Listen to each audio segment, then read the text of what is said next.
Hey everybody, it's Teresa Coates. I'm the National Educator for Shannon Fabrics, and I am here today because I wanted to show you a little bit about working with this pattern before we get to it next week for Sew Together Tuesday. So we'll be doing this next Tuesday on the 14th of April at 10 a.m. Pacific.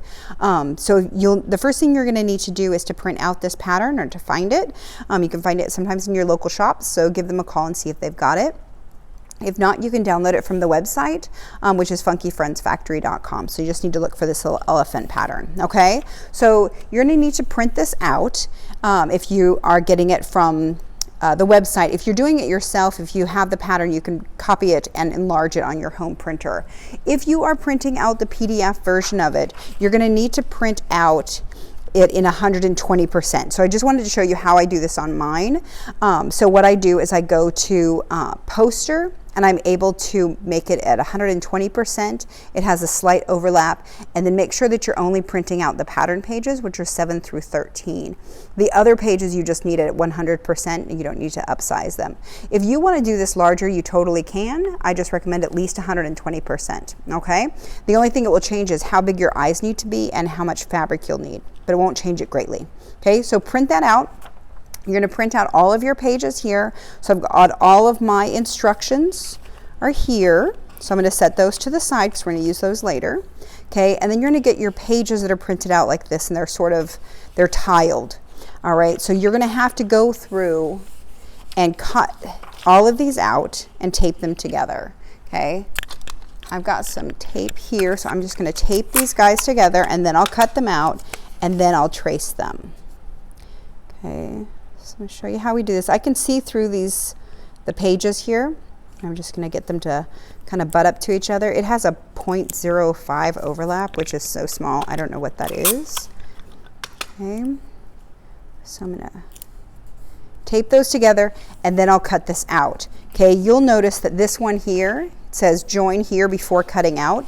What that means is I've got another piece over here that I'm going to put together with my tape the same exact way, and then before I cut them out of the fabric, I have to put these two together to become one piece.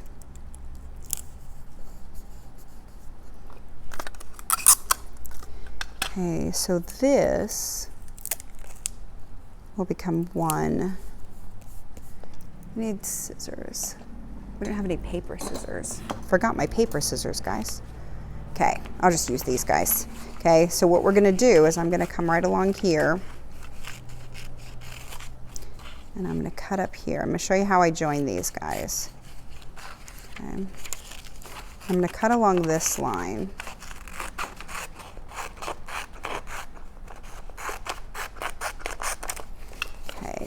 And then what I need to do is I have to come over here and put these guys together. Okay, so what happens is this becomes a large elephant body. You can't even see how big the whole thing is. Okay, it's a really big body. But this is what we want to do, is put this together before. And this is the only part that really gets confusing for people on putting it together. Okay, so we're just going to line those up, tape it together, and then we'll cut this whole thing out. Okay. So some of these pages are going to have to be taped together like this. This one we end up getting 4 pages taped together. Most of them it'll just be 2. And then some of the pieces you'll notice, like this the front pad, it obviously just fit and you didn't have to tape anything together. Okay, so once I've got this taped, I'll tape all the way across and cut out this entire thing. All right, you're going to do that the same way for all of these pieces. Okay, so when you've printed it out that way, it'll give you this ability to be able to tape these guys together.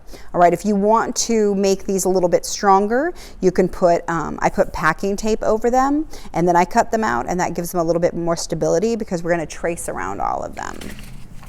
Okay, so then once I've got them cut out, and I've got a few in my pattern thing here, okay, so once we've got them cut out, we're just going to trace around them. Okay, so I've got the fabric that I have here. I'm going to put my patterns to the side. Okay, the patterns I have are for my tusk, for my inner ear. You can also use this for the pad of the feet if you want to, and for the body. Okay, so I'm using a sorbet. This is our Luxe Cuddle sorbet is what I'm gonna use this time. So I've only got the, I haven't cut out all my pattern pieces, so I've got the smaller one here, but I'm gonna show you how I trace these. Okay, and I'm gonna trace all of my patterns out before I cut anything. Okay, so we're gonna lay this out. And then you're gonna wanna use some sort of a weight, or I have the little magnets on this so that I'm going to put this on here. Okay, I'm going to lay it on. Here is the grain line, so you're going to want to get that running along the grain of the fabric. You can actually see it in the knit fabric, but you're going to want to make it parallel basically to the selvage. If it doesn't go perfectly, it's fine. Okay, so you can use pattern weights like this, or in this one I've got the magnet board underneath, and I'm going to use that. Okay, and we're just going to put that down and trace around it. Okay, like I said, this is a littler one because that's what I have.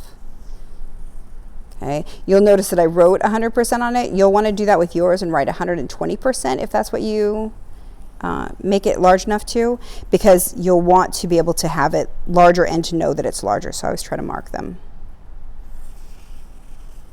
Okay, you'll notice I'm just using a big Sharpie here. It's black felt tip pen. Doesn't really matter because it won't come through the other side of the fabric. Okay, so I do need to make sure I do these marks. Okay, and I'm going to write the letters on there as well. Okay, just like it shows on here, because you're going to reference these when we're sewing them together. Okay, so make sure you transfer all of those marks. I don't transfer any of the words, but I do transfer the marks. Okay, and then it's a little eye. Okay, so I've done all this on the back side. If I flip it over, you can tell I can't see anything on that side. Okay, so then you're going to cut it out. And I recommend that when you do any of the cutting out here, you're going to use little scissors. So these are the Famore little micro serrated scissors. So they have little bits in here, which you can hear working on the paper. Sorry. So these are going to actually just cut right along this fabric. So I make a little snip, if I can grab it. There we go. And then what I do is I just put this barely under the fabric, and I'm just going to take teeny tiny little snips the whole way. Okay. So you're just going to keep doing it. If I start grabbing some of the fibers, I let go, I start it again.